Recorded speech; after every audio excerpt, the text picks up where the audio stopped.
Hello and welcome back to STN, the new show that falls in love with a mixed-race actress half my age, only for me to develop an unhealthy obsession with her before she cuts me out of her life, leading me to harbour a level of bitterness and resentment that will eventually cost me my job. Took me a few takes to nail that intro, I'll be honest. Sorry I've been away for a while, it's been about 2 months since I've posted on YouTube, lockdown and that. I've still been posting on other platforms as you might have seen, but today we've got a special new look STN. We've got some bumper features, I've got a couple of my mates in to help out. We've got Matt Clark in a car park standing by. We've also got my mate Matt Shaw, who's going to be chatting sport, and a little behind the scenes look at Piers Morgan's new job as he's landed on his feet with a nice little cushy setup in an emergency call centre. But now without further ado, we're going to start off with our new feature, Car Park Capers. We've got Matt Clark, our car park correspondent, should be live in a car park for us. Matt, are you there? Hello Sam, yes it's Mark Clark in a car park. And whereabouts are you today, Mark? Sorry Sam, can you stop interrupting please? It's just, I've kind of got everything planned out, what I want to say, and it's just thrown me off a little bit. Okay Mark, apologies. It's alright, it's okay.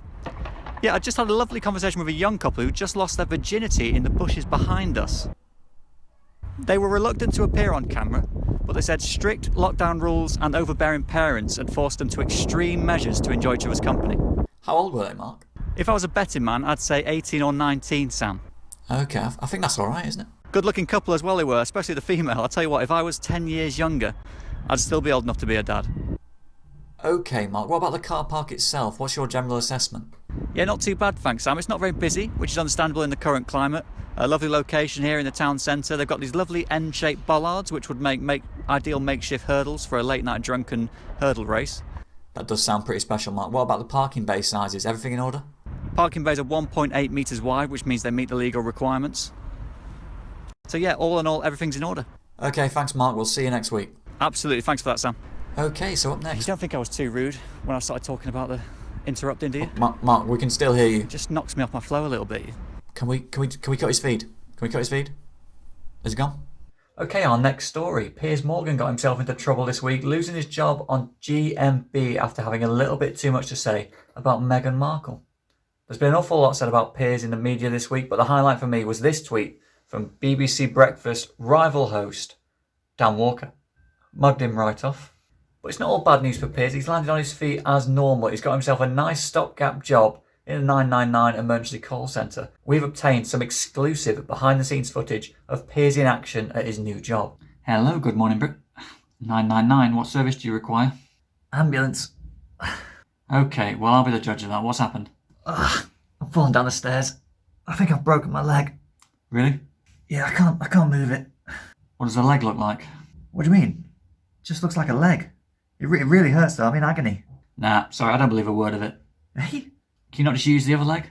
I'm stuck. I can't move. I live on my own. Oh, snowflake. Hello? Hello? Remarkable.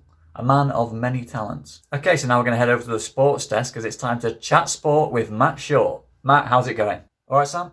Oh, you didn't get the email about the dress code? Dress code? Oh, no, I did get that. I assume that was a joke. No, it was, it wasn't a joke.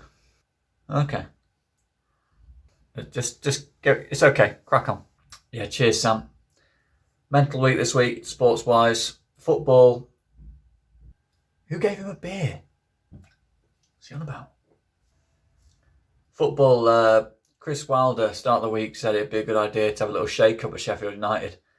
And the board took his advice quite literally, as they gave him the sack a few days later. Wilder's given the sack after the Blades have only managed 16 goals in the Premier League so far this season, making them even less prolific than the flu in the UK after 3 national lockdowns. And that more or less brings up to speed with the sports, so I'll hand over to Sam. Is that it? Matt, what about the other sports? You just talked about Sheffield United. Oh, bloody hell. I thought you just meant football. You got anything on the other sports? 2020 kicked off in India, 2020 series. Things got a little spicy, and that was just a pre-match meal. Off the top of my head, though. Who won the cricket, Matt?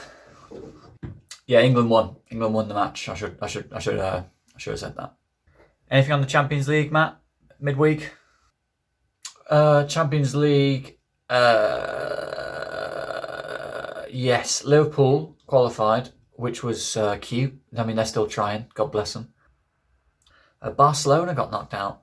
Turned into a bit of a banter club, aren't they, those boys? Real Madrid as well. Dumped out by Porto. Do you mean Juventus? Honestly, Sam, I'm struggling here, mate. I really just thought you want me to talk about the Chris Wilder thing. No, Matt, it's a sports thing. It's a chat sport with Matt Short. Next week, we'll have a sit down beforehand and we can... Okay. We'll come up with a few things. All right, we'll leave it there. Cheers. Oh, sorry again about the dress code. Oh, God. That was all right, wasn't it? And there we are, another episode of STN in the books. Thank you all for watching. It's been a pleasure. Apologies for the delay. I know I've been away for a little bit. Lockdown knocked me for six a little bit in January. I was just about managing to keep up with the TikTok stuff and a little bit of Twitch here and there. But yeah, YouTube fell by the wayside, unfortunately. But I'm back. Definitely going to be making more time for these videos. I'm trying to put a bit more effort into them. Going to try and make these regular feature here on the old YouTube. So yeah, come along for the ride. That's the creepiest sign out of all time.